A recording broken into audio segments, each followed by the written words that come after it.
This podcast is brought to you by SeatGeek. Our friends over at SeatGeek are giving us a promo code of TBA Wrestling. That is TBA Wrestling for $20 off your first purchase. Enjoy the show.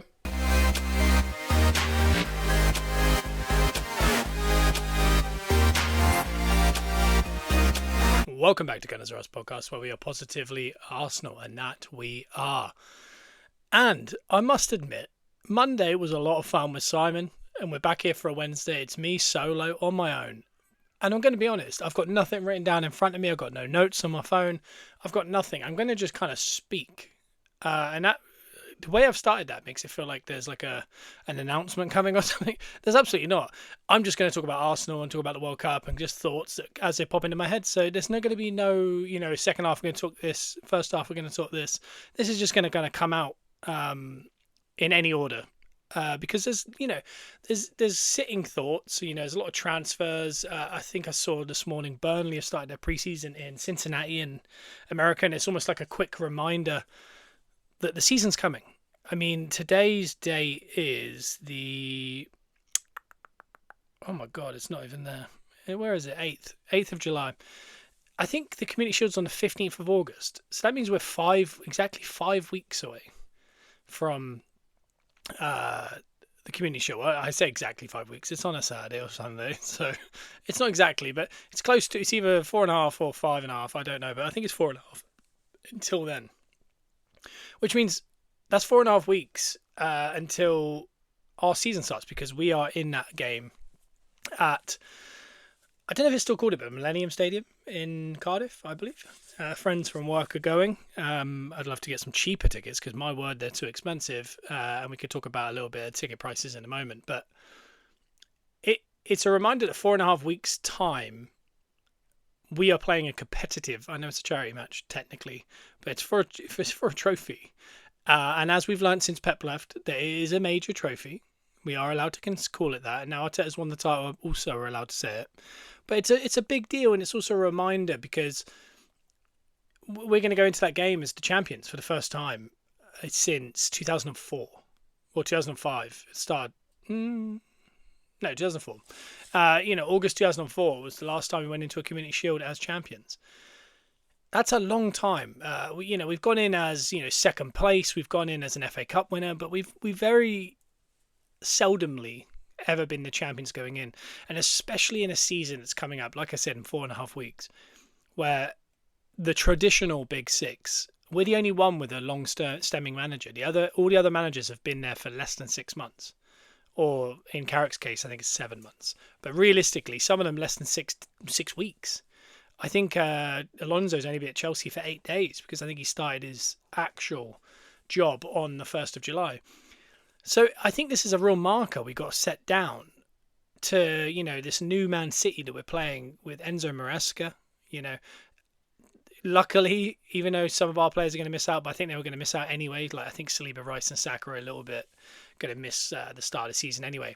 But Norway going as long as they have, this is a very, unlikely Haaland plays a big piece of that game, because even if he were to go out to England on Saturday night, he wouldn't be probably back training until 2 weeks after that minimum. I mean, everyone needs a minimum of 2 weeks, they say. But it could be 2-3 weeks because of how long a season he's had, and they cannot afford to have him injured. I don't think there's any transfer rumors around him not staying under Enzo Maresca. But if you imagine that let's say that means in 3 weeks' time from today, that's a week and a half training you have before the Community Shield. It's very unlikely he's going to play a lot of that game.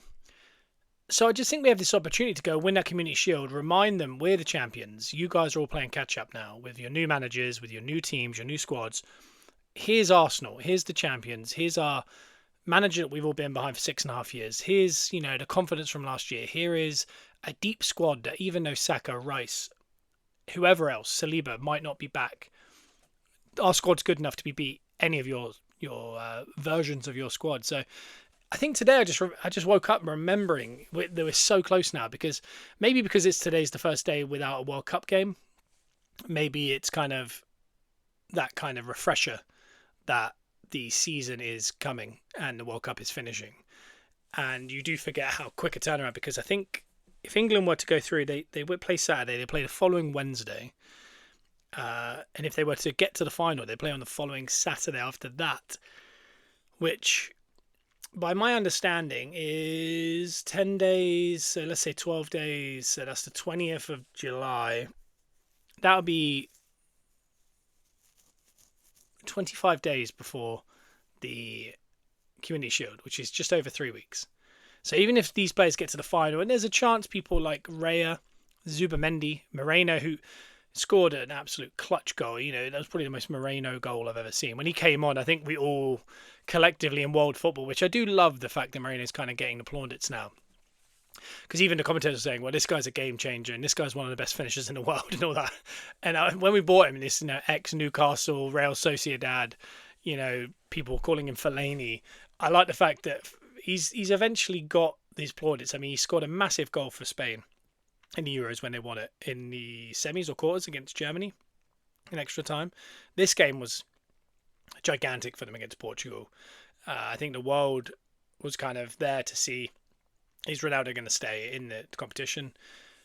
And he just took it away from everyone. And I love the fact it's Mikel Moreno. I love the fact he's come back from the adversity of that 6 months out with that really complicated foot injury. And I think a lot of people don't know the level in which that injury could have cost him a lot of his career.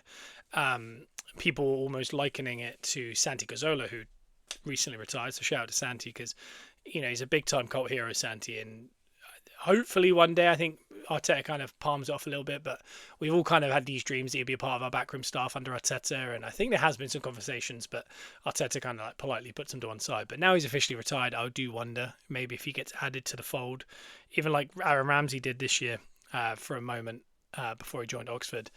But it's a long old process, but people like Zubamendi, Moreno, even though he's playing now, and Raya, Zubamendi, Moreno, even Eza. If we buy Rodgers, I would say Rodgers, and especially with Rodgers, I think if he comes, it's going to be the biggest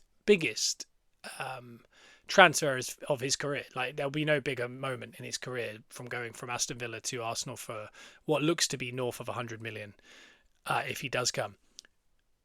That's the kind of thing you go, do you know what? I don't need as much of a summer. Do you know what I mean? Because he's going to have to come back. He'll either go on holiday for a week, end up coming back because he has to go do medicals and stuff, or he'll end up going straight into the Arsenal situation and going, let's get this sorted. Then I'll go on my holiday for him. I think Madueke did that last year. Kind of pulled him back from the Club World Cup. We signed him. Then he went off on his holiday for a week and a half. Then he came back. I think Rodgers, someone like that, the age, the size of the transfer, the step up into kind of Champions League, winning the championship type level, I feel like because you're playing 10 minutes here, 20 minutes there, 50 minutes there in the World Cup, it's almost like he's not needing necessarily a massive layoff. And I wonder if he'll just want to get, down to the business and also stake a claim, because there is a lot of players missing. I wonder if he wants to get in there early, set his stall out, get a goal in the Community Shield, go get a goal in the opening game, and go, yeah, I know Odegaard isn't back yet. I know that Eza's not back, let's say, but this is my position. So I wonder if we might get Rodgers quicker than we expect. Again, this is all if he signs for Arsenal. But I'm just looking at those players that could go a lot longer. Odegaard, obviously, for Norway, if they take out Arsenal. There's Saliba. Trossard looks like he's moving on, and we will talk about that in a minute when we talk more about transfers. But it feels like some of them might actually do a very quick holiday and then get back in, and they're not going to have lost much fitness. So it's not like, for example, Zubamendi's going to go away for 2 weeks, come back, and then they're going to be like, oh yeah, he can't play in the Community Shield. I know he's got 3 weeks of training under his belt after having 2 weeks off, or whatever it is, 2 weeks off. I can't imagine that being a problem for the Zubamendi. I think he should be able to fit straight back in and go, yeah, I'm fit. Get a few games and be ready, because I said it a couple of weeks ago, I've been slowly kind of watching the games of the World Cup with an eye on next season, kind of going, okay, Hincapi's out, good. I know Hincapi's 3 days into a holiday now. That makes me happy, because, if you imagine he's 3 days into a holiday, he's back on the 18th, between the 18th and the 20th. That gives him almost a month before the Community Shield. Maybe he's not going to go straight into behind closed doors games, but by the time we get to Community Shield, I can't imagine he's not played 90 minutes at some point in our preseason. So things like that, I've started to think about that. And I sit there and I started looking, and there's an announcement today that looks like on a free transfer we signed Meslier, the former Leeds keeper from France, 26-year-old, on a free transfer. And again, there has been a whole conversation, and I'm not against this. Do you go and buy a £30 million backup, or do you loan a keeper, or do you bring in, like we did last year with Kepa? I think that was a situational thing. I think he had twins. He wanted to stay in London. He wasn't opposed to not playing as much as he would be at Bournemouth because he wanted to be closer to home in London as opposed to commuting down to Bournemouth, and he wanted that time to be with his children in the first year of their lives. And that's completely understandable. So it was almost like a perfect storm. He came here, got another Champions League final. He played in another cup final. He also won the Premier League. So not a bad little excursion for Kepa for a year. And I don't think that, I know there's ties to people like Havertz, that they're quite friendly, but I think he's a good enough keeper. He should be playing, and there's plenty of areas in world football right now that need a keeper like him. This is the former most expensive keeper in the world. And as far as a backup, I like that more than I did like Mac Turner, or I liked Matt Ryan. Because, again, these guys came in for a year. They necessarily weren't, we were buying, I think Matt Turner was bought for about 11 million. I think Matt Ryan was a loan. We've tried all the bits. We brought in Runnison. It was awful. It was just an Inaki Kanya signing from his past that did not work out in any way, and it was a really bad move. It was £1 million. We've done that, and we've also done the Raya thing where, we had Leno, we bought Ramsdale for 30 million. We had Ramsdale, we loaned Raya for a year and then bought him for 28 million. We've done the competitive one, but we've also had this kind of ongoing chain of almost like keepers of Christmas past. Do you know what I mean? Like Ramsdale, not so much, but Matt Ryan was very sought after at one point in his career, but not when we took him on as our backup. Matt Turner was a sought after keeper from America. He's now the backup at America. He ended up at Forest for a bit. He fell out of favour there. He's ended up back in America. We took on Kepa, again, former most expensive keeper in the world. Fell out of touch for a little bit, ended up at Madrid for a bit, ended up at Bournemouth, had an unbelievable year, ended up at us, and like I said, had an unbelievable year considering he was a backup. But just a very solid, good backup. I know we had a lot of conversations around the cup final of Carabao about whether he is good enough, but it's this conversation of, do you go and buy, even if it's not 30 million, a £15 million keeper? Let's say you go and look at the league currently and you go, oh yeah, we'll have Trafford from City. I know it looks like he's going to go to Newcastle. Or even Ramsdale right now, who's back at Southampton. And you go, yeah, we'll have them. We'll have him 15 million. And then you only use him in the Carabao Cup. And then even on the finals, you're going to pull him out now because of what happened last year with Kepa maybe. And you're thinking, one, who's going to accept that? And two, why are we spending 15 million of our budget on that? So I'm all for this. I think we bought Kepa for 5 million. The buyout clause is around 6 million. It looks like he's going to get moved. And someone will release that clause because his agent is shopping him around. And he is a good keeper. And we're replacing him for free. So, as far as net spend and all these things, very good. Meslier, not same as Kepa, but again, 3 years ago was being talked about and bounded about from Real Madrid to Chelsea to Man City as a goalie that could come in there and, be someone for the future. That was him being talked about 3 years ago. Same with Kepa. 3 years ago, this was a guy being talked about as maybe the best keeper in the world. I don't mind us doing this. These kind of like child actors that are now big actors, but they're household names. I don't mind it because having Meslier on your bench frightens me if Ray gets injured. But I really wouldn't want us to spend 20 million on, like I said, a Trafford or 30 million on a Trafford and then sit there and then at the end of the season go, God, he played 3 games. Why did we do that? Because then we didn't buy Rodgers, for example.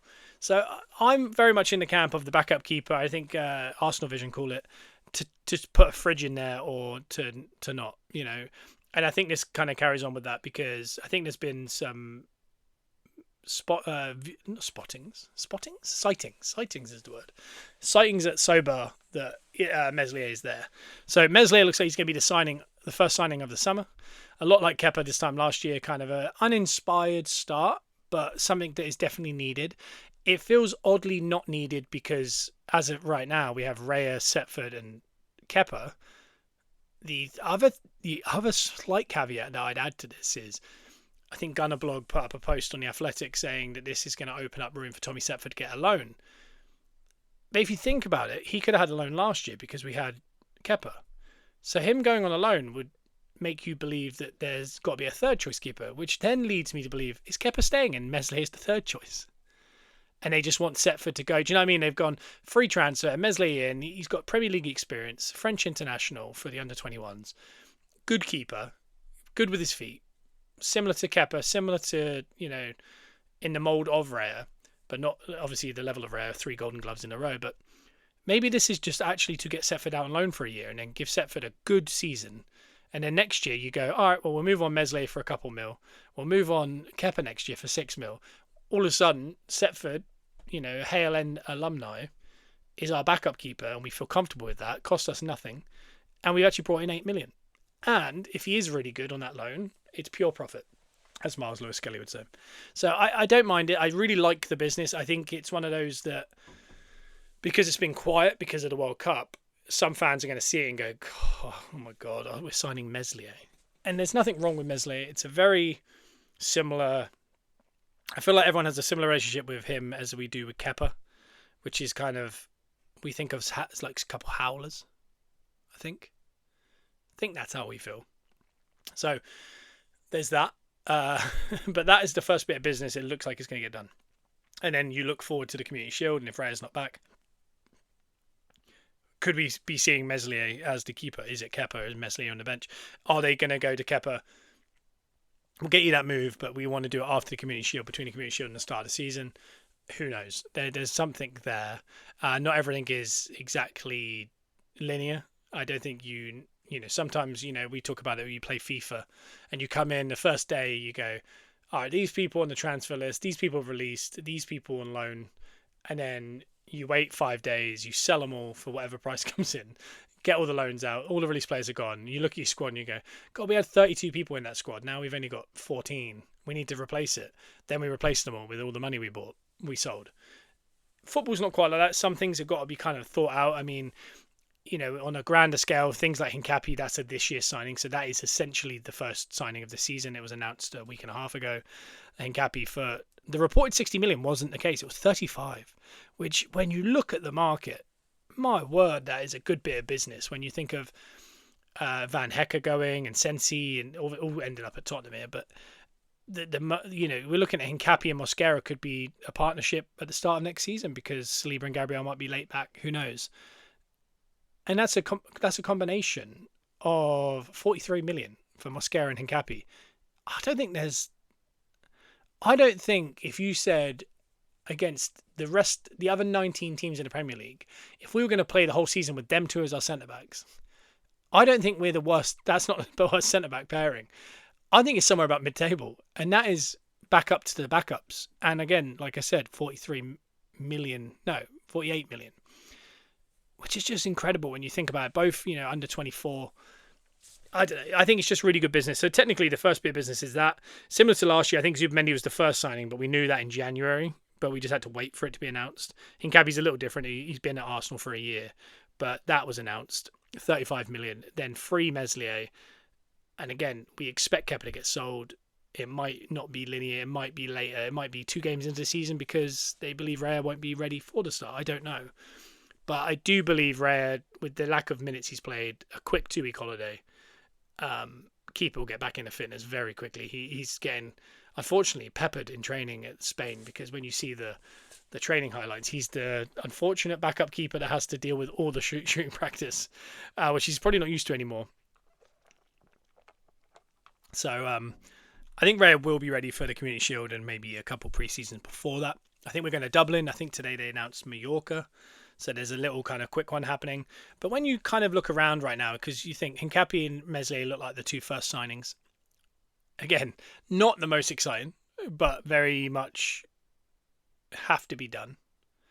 And also not bad business in any way. 35 million in a free for Meslier and Hincapi, very good business. But I look around and I think, all right, so who's going to a preseason? like maybe a warm weather training here that might have a little preseason game in the next 10 days. Kepa, Meslier, Setford. If Setford don't get a loan and Kepa don't get moved, but those three, they're there. Miles Lewis-Skelly, Calafiori, Ben White, Timber if he's fit, Mosquera. That's probably it at the minute. You might see Salmon obviously on that tour. I think Hincapi won't be quite ready yet. There's a chance Timber obviously also not ready yet. Then in midfield, you're going to have, I mentioned Lewis Skelly as a left back almost, but I think Calafiori might be playing a bit of centre back because he has had a whole summer off and he does look like he's enjoyed himself on his holiday. But Lewis Skelly, you've got Norgard sat there, who I do believe will be moved on similar to Kepa very shortly, but probably used for these warm weather trainings and keep him fit and ready for that for the sale and also getting us prepared for the season. But Lewis Skelly, Norgard, Waneri, Dowman, I believe that's it as far as recognised midfield four. And again, when Waneri was out on loan, again, could be moved on. Dowman, he's a 16-year-old. Lewis Skelly and Norgard. So not many there. We'll definitely see some of the youth players that don't get much of a look in, but they'll be a part of this. And then up front, you'll have, I believe, Jesus available. And I think that's it. So it is very light when you think about, if there's a preseason to happen in the next week, because you'd think Havertz and Gyökeres going out last week. They're still another couple of weeks away from appearing in these training sessions. Madueke and Saka are kind of, and Eze and Rodgers, and if he does come, Trossard looks like he's just been sold to Besiktas for £17 million, which is an unbelievable bit of business. Simon and I mentioned it, but I mean, 3.5 years out of a guy of his age, and then he's only getting older. Obviously, he had a bit of an odd season, but it was finished out very well. But to only lose about $4 million in value in that time, but also get so much value out of him as a football player in the meantime, I think that's just incredible business. I think he'll go down as one of the best signings of Arsenal. And also, I think he kind of joins that list of, maybe Ljungberg and Santi Cazorla, and who else kind of fits in this mould? Arshavin, almost like a cult hero, did something for us that will forever be remembered, but maybe not necessarily, in Arshavin's case, maybe it was a marquee signing, but someone who came in as not an uninspired signing, but just kind of under the radar, but ended up giving us so much.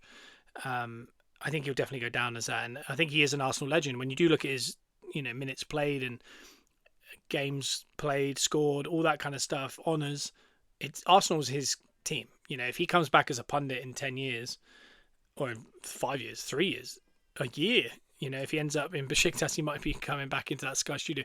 He didn't strike me as someone who's going to be a pundit, but he would come back as an Arsenal pundit, is what I was kind of getting at. I think he's an Arsenal guy. He's an Arsenal legend now. It does feel very set in stone, but it's a sad one to see leave. But he won't be available. Martinelli only just went out the tournament, so again, he won't be available. So it's very tight, but in the next maybe 10 days, I think Hincapi, Timber if fit, Martinelli, Gabriel, Gyökeres, Havertz, they all start appearing, and all of a sudden it just makes it a little easier. But that midfield, to an extent, is a little worrying as far as getting them back in enough time, because, like I said, if we add Rodgers to this list, Rodgers, Eze, Madueke and Saka all kind of fill that kind of find the forward four for Arsenal at a high level. Then in amongst that, if Saliba carries on, then Saliba, and then obviously Declan Rice in the midfield. But also the midfield part is Zubamendi won't be available, and nor Moreno, even if they're not playing many minutes, in Zubamendi's case particularly no minutes, they still won't be available potentially for another 4 weeks. So that midfield and the forward line, it does look very dire if almost the worst case scenario is that Spain and England is the final for Arsenal, because it just ties up so many players that once they have that 2-week reset, they're going to be coming back to training around the 6th, 7th of August, 7 days before the Community Shield, and that's after having a little holiday. No preseason training, no warm weather training. They'll be going straight into Dublin and then into, all right, we're against Man City and Zubamendi. I know you haven't played a proper game, for 3 months and you haven't had a good amount of time off, you need to hold that midfield down. So I think this might be another reason why maybe Tzolis, the Greek international on the left side, might be brought in pretty soon, is I think just bolstering that attack for pre-season in case anything were to happen. God forbid, touch wood, injuries could still happen in this World Cup to any of those forward players that I just mentioned. And again, similar to what I was saying earlier about the linear thing, is that Jesus might end up almost playing the Community Shield before he gets moved on. And I think Gunnerblog was talking about it. He actually doesn't see any buyers for him at the right price. And he wasn't sure if he would actually get a sale this year. And there's a chance we could have Jesus in our ranks again. And again, unbelievable quality. But you do feel like, as the champions, we need to push on. I mean, when you think of 2004, in the January 2004, when we were about to go invincible, we had this unbelievable lineup of Bergkamp, Pires, Ljungberg, Henry, Wiltord, Kanu. You know, there was all these players that you just thought, this is such a good team. And they went and bought Jose Antonio Reyes, who just felt so left field because he was such a big upstart in Spain for Sevilla. And it was like a big money signing, like a big moment. And, that was really kind of like, I know we're winning, but we're going to extend that lead. And he did. He helped the Invincibles be the Invincibles.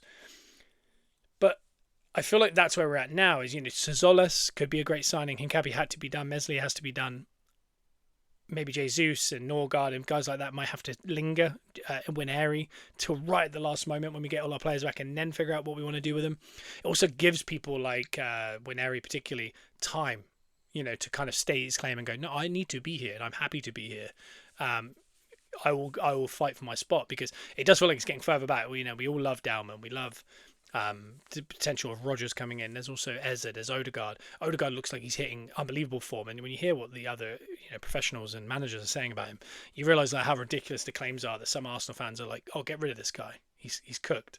It's like, this is one of the best midfielders in the world. He's proving it in the world stage.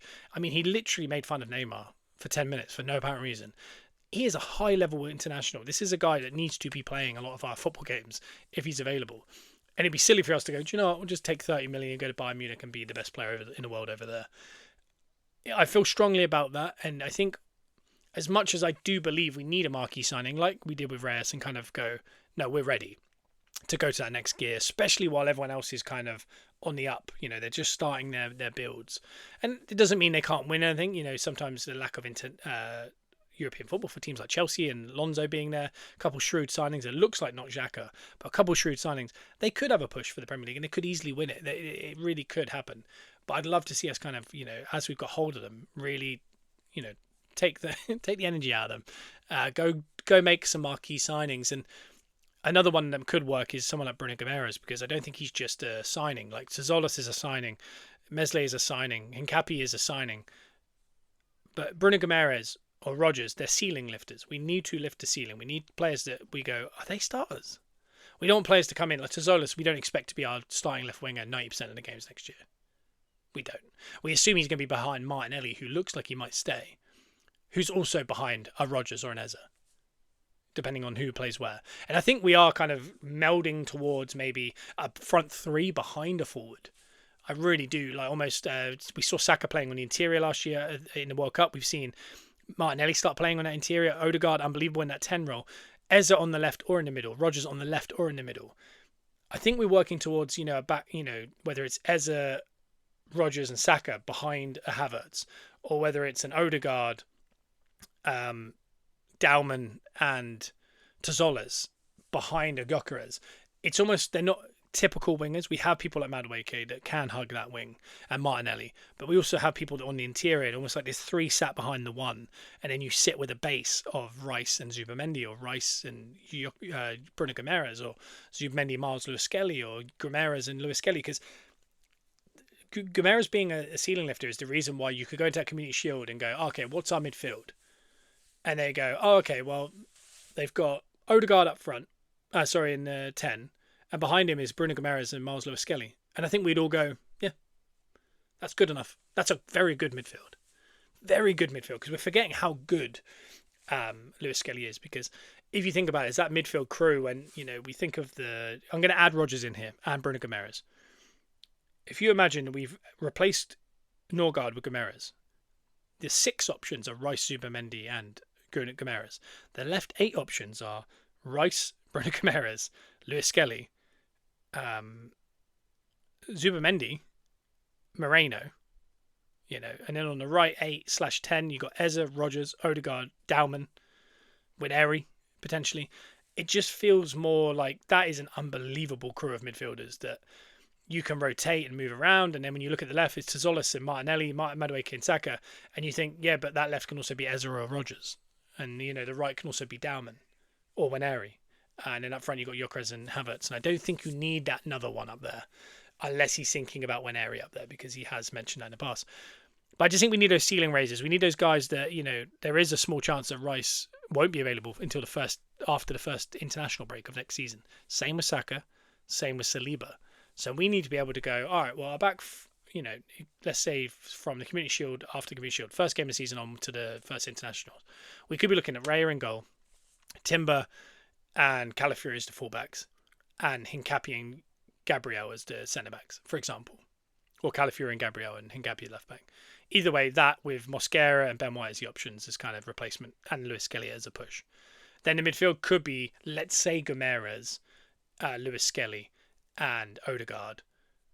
And the options for change are Eza, Rogers, Zubimendi. And then on the right, you have Madueke or Dauman. On the left, you have Tzolis, Martinelli, or Rogers or Eza. And then Havertz and Gyökeres. I think that team can get through that first little patch. Maybe not unscathed. I mean, Rice is an unbelievable football player. Saka's an unbelievable football player. But the fact that we can have probably our 3 best players, Saliba, Rice and Saka. I mean, if you could pick 3 players to be like, yeah, I think they're not going to be able to be fit for next season. They're the 3, And it's probably a reason because they play a lot of football games. I know Saka's been injured a lot, but they do need a rest. And I think long-term will benefit from them being out. It's just, we need ceiling raisers. We don't want it to be Norgard, Lewis Skelly and Zubimendi in that midfield. We don't want it to be just Madueke on the right. We do need people to make that team good enough that even missing those guys, we can challenge at the highest level, not just get by. So for me, I think, the big signings, I think Hincapié and Meslier is done. I think you'll see Tzolis for around 40 million, which seems expensive for a fairly unknown Greek international. I'm fairly sure he played at Norwich for a bit and was very poor. I'm gonna double check. I've seen his comps and he looks unbelievable. He's playing in the Belgian league, I believe. Tzolis, there it is. Christos Tzolis, 36 matches, 17 goals, 23 assists in the Belgian Pro League. That works out at 40 goals or assists in 36 games, which is unbelievable. And sometimes players sometimes just figure it out. This has happened to players in the past, where they look kind of bang average. Gyökeres at Coventry and then goes to Sporting and does what he does. I think they're very different players, and he's a very technical player. In the Champions League, he played 9 matches and scored 2, got 1 assist. And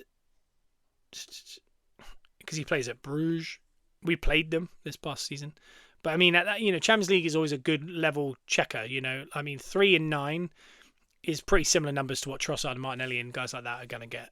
So Belgian Super League, he got 1 game, 1 goal, 1 assist. He got a goal and assist in that one Super Cup.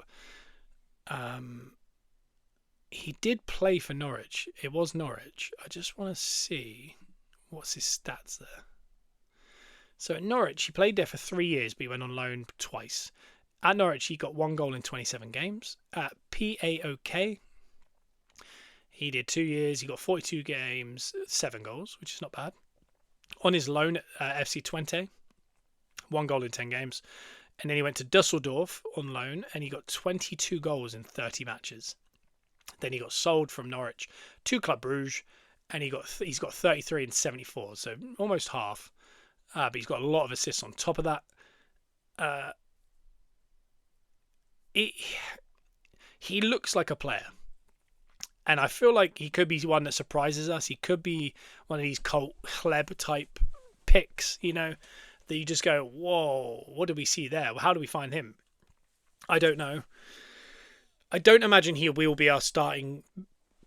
Their intention isn't for him to be our starting left wing this season. I don't think. He could become it if he has very good performances. I like the look of him. And he might have just something's clicked in his head, and he's turned a corner. He's unbelievable. I don't know. There's a very high chance that could happen. But he feels like the next signing I think you'll see. And then after that, I think the heavy talks of Bruno Guimaraes will start. And I think we'll end with the Rodgers slash Barcola slash Vinny. Basically, I think we're heading towards £100 million north signing. Because 35 Hincapi, free Meslier, I think 40 million to Zoles,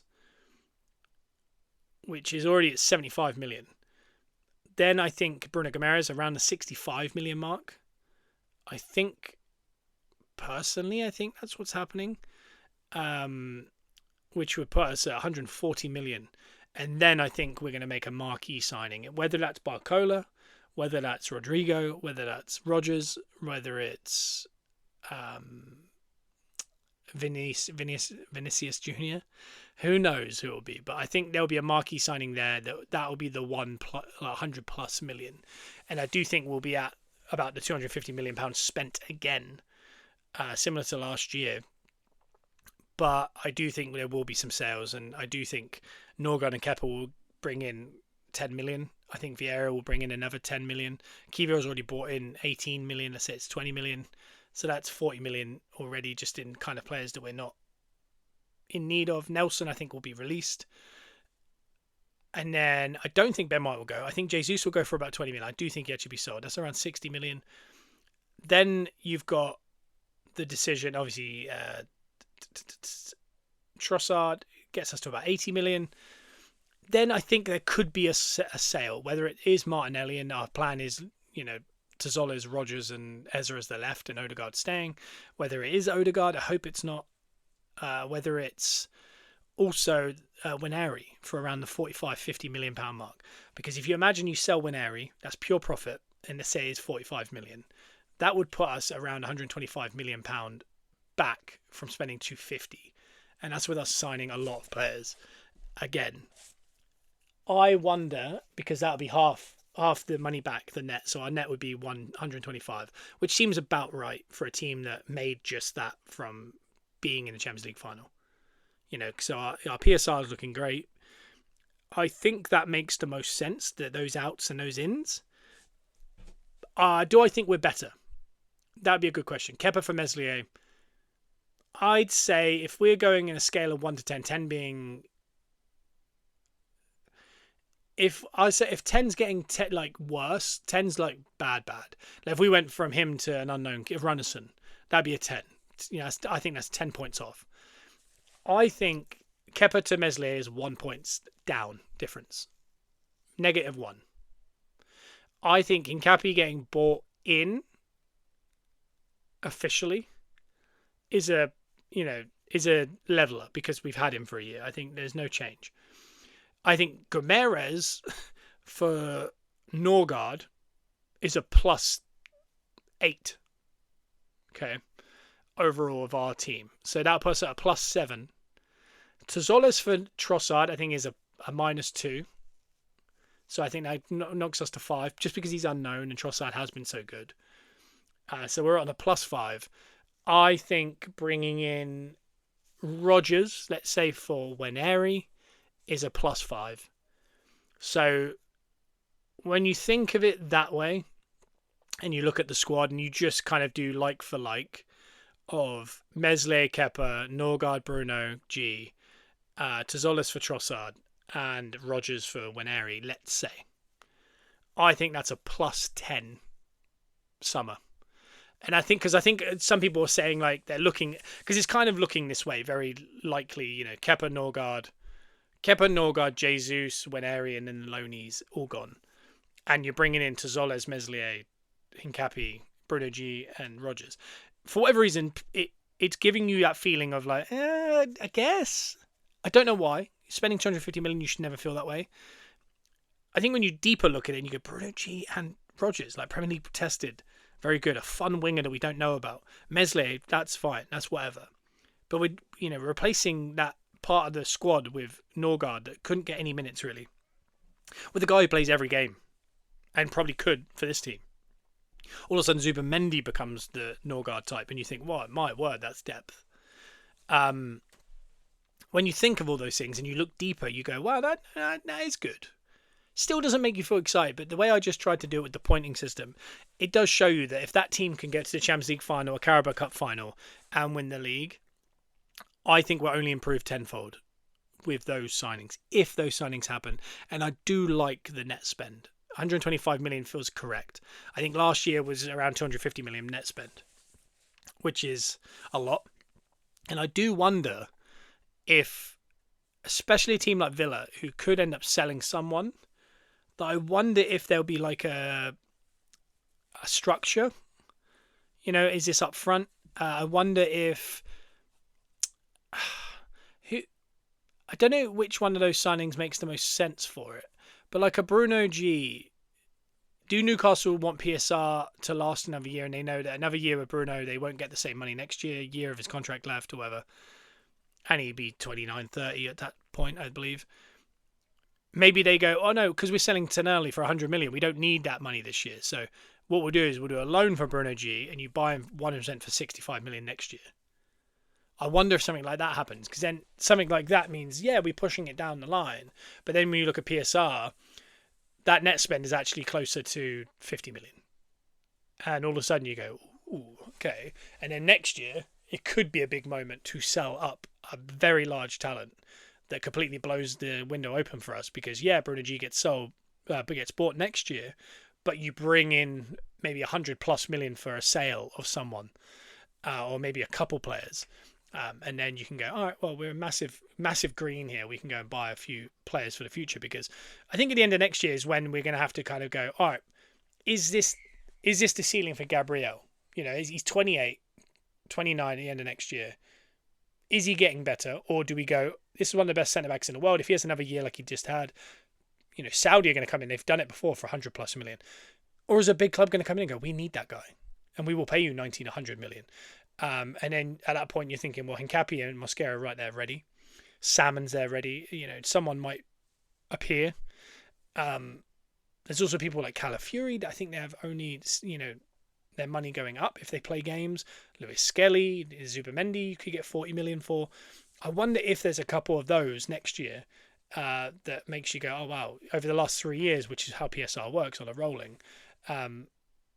it's looking good. It's looking very good as far as transfers. Because I think last year was a bit of an outlier. I think spending that much and not bringing in that much, it worked, obviously, because I've seen a lot of people saying Berta's first year was mainly bringing in guys that were given to him, like as in offered up to him, or second or third option of what we wanted. Like we wanted Isaac, we wanted Sesko, we ended up getting Gyökeres. I don't know how much truth there is to all of that.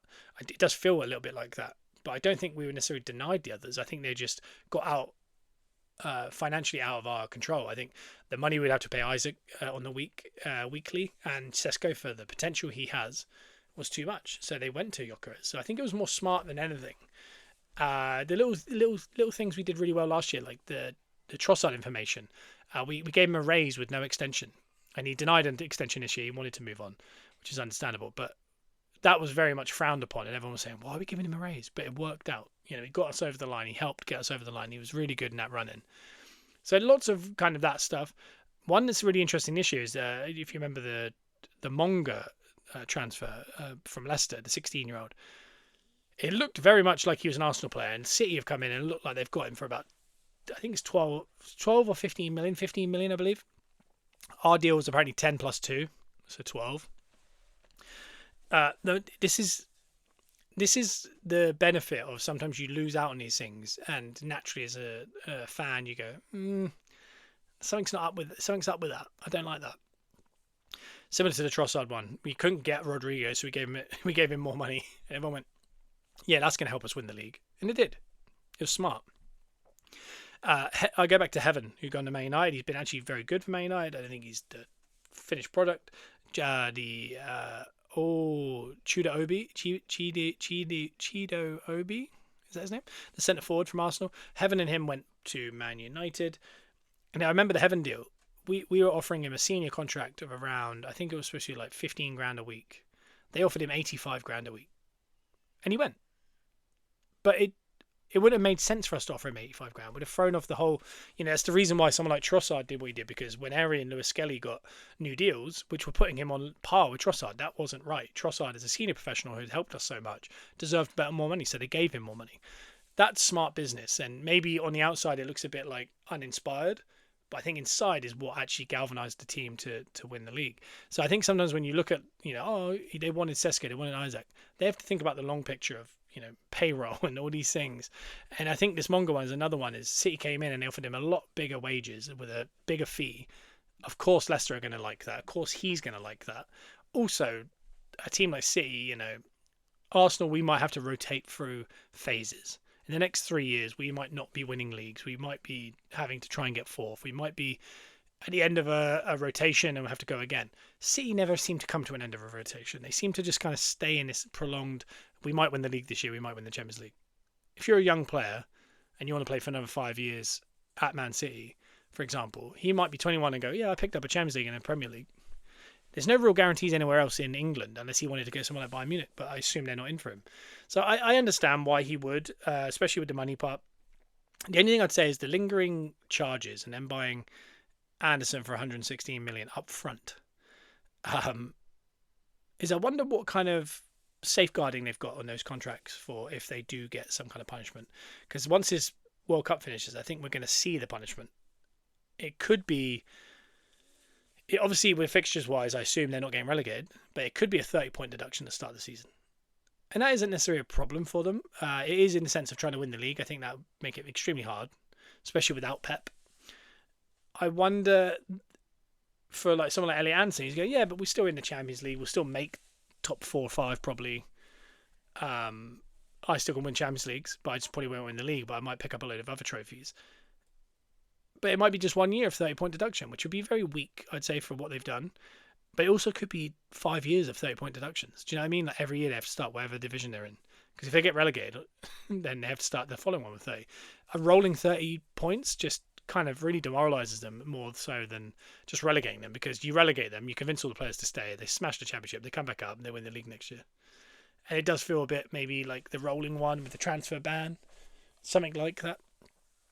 Could be a good punishment, but time will tell. I'll say that on the punishment wise. Since we spoke on Monday, there was what was Monday night's football? It was the Spain. That was the Moreno, the one I mentioned. There was another one, which I cannot remember right now, but I know that Messi game is something that did definitely happen yesterday. Last night, Switzerland's ex-Xhaka went through on penalties against Colombia. I thought it was a big result for Switzerland, a very boring team to watch. Argentina with the biggest comeback of the league, and a lot of controversy with the Egyptian manager. The second goal they scored that was disallowed should have been allowed. Then the third would have counted as well, and they would have been 3-0 up. I think that is curtains. So I can see why you'd be disappointed. I don't think there's much controversy as far as Argentina's comeback. I think he's kind of caught up in the moment there. Belgium beat USA 4-1, thankfully. Kind of just what you'd expect. Belgium are a very good team. USA have unfortunately got clouded by this whole Balogun thing, because they were actually a bit of a feel-good team of the tournament, I thought they were doing so much better than we expected. They were really fun to watch. So it was a bit disappointing, I think, that they got so wrapped up in that. And the other game was, Ronaldo going out to Mika Moreno's strike late in the 90th minute, I believe. And I think just seeing the last dance of Ronaldo and Messi, the difference is kind of ending that debate. I don't know if for me, there was never a debate. I think Wenger's statement of Ronaldo's the best human to ever play football is the best way to put it, because Messi's just at his age, having played in the MLS for a while, at the biggest stage, and again, maybe he's not doing it against the biggest teams. It's Cabo Verde, it's Egypt, but the way he changes the game, he's so involved. He's playing 90 minutes, like it's just unbelievable. He's at 8 goals this season in the World Cup. Yeah, with him on, I think it's 8 goals, and then Mbappe and Haaland on 7. You've got Kane on 6. It's a really good Golden Boot, because, people have won Golden Boots for 4 or 5 goals before. So to see all those top players, if you were going to make collector's cups for the World Cup, you're going to go Kane, Mbappe, Haaland, Messi, Ronaldo, Salah. And they were all here until the last 2 days. All scored, some more than others. But the ones that are still in it are the ones that have scored so many. And that's what's going to be cool to see is like the record breaking for amount of goals in 1 year. And Messi missed 2 penalties. He genuinely could be on 10 goals by now. And that is just incredible. How many games is it? 5 games? He's got 8 in 5. It's just unbelievable stuff. So it's been a really fun subplot of the World Cup is just kind of people actually showing up. A lot of times, you think of certain players and you think of, I think Saka, they said he's on 3 assists. He's played 180 minutes combined in the 5 games, which is 2 games he's played. Out of the 5, he's played 2 whole games. He's on 3 assists. He's one off of England's all-time most assists in one World Cup ever in 96 years, which one is just a reminder of just because he doesn't do stepovers, people just don't rate Saka. They don't see the amount of work he does. He draws 2 men in every game, allows people like Gordon and other forwards to do unbelievable. All these things that what make him world class, maybe go unnoticed by others, but stats like that are a little reminder of how good that is, and also a reminder of how underwhelming people like Shearer, Rooney, and Michael Owen have had, because Kane breaking all these records. It was how have team players like Lineker and Hurst not scored more than what Kane's doing right now? And how have people not been assisting more than 3 goals? And I know we've got the extra game, but like I said, Saka's played 180 minutes and he's got 3 assists. So how someone's not done that in the past, I don't know. It is quite a high-scoring World Cup as well, to be fair. But I assume Saka will get 1 more. He might not. He may not, because we've got 1 more game, maybe, max. Do I think he'll play? Yes. I think they'll start him again. I think team-wise, this will be on Saturday, so I'll probably do some more I'll do a Patreon at the end of the week, kind of with a bit more chat about the England game. But for me, I think it'll be pretty much the exact same team with Rice, Elliot Anderson, and Jude Bellingham, Harry Kane. Gordon, I think, has to keep his spot. He was unbelievable. The only one that could change, I think, is Madueke for Saka's, because outside of the assist, I thought Saka was actually pretty poor. His defensive work was brilliant, but he was a lot of missed touches and things like that. So I wonder if maybe they just switch that side a little bit. I wonder if they bring in Dan Burn as well for the full game. So a couple of things like that. There's talk of Reece James being fit. So that'll be interesting. Either way, I'll talk more about that at the end of the week on the Patreon. So if you want to check out that Patreon, please click the link below this pod here on iTunes and Spotify. Give us a 5-star review while you're there. If you go through that link, it will be through the Safari, and you can sign up that way. And it's about £6, no tax to pay. Whereas if you do it through the app, there's a little tax extra you have to pay when you sign up. So don't do that, and then use the app when you want to listen to the episodes, because these episodes go on there ad-free without any kind of hawking of stuff at the start and end and all that kind of stuff. And also extra episodes go up over there, and also puts you in a raffle to win a graded Arsenal card every single month on the Patreon. So please jump on that Patreon. I appreciate everyone around the world, because I always check the analytics, and it's loads in Africa and South America, loads in the USA. So shout out for you, and me saying thankfully went out. I hope you didn't get offended by that. It was mainly to do with everything that went around it. And also every other country. I can't get to them all, but I appreciate you all. And please check out that Patreon. And we'll see you at the end of the week on the Patreon, or next Monday with me, and seeing what happens with England. What happens with the rest of the semi-finals would have happened by then. No. All the quarterfinals would have happened by Monday morning.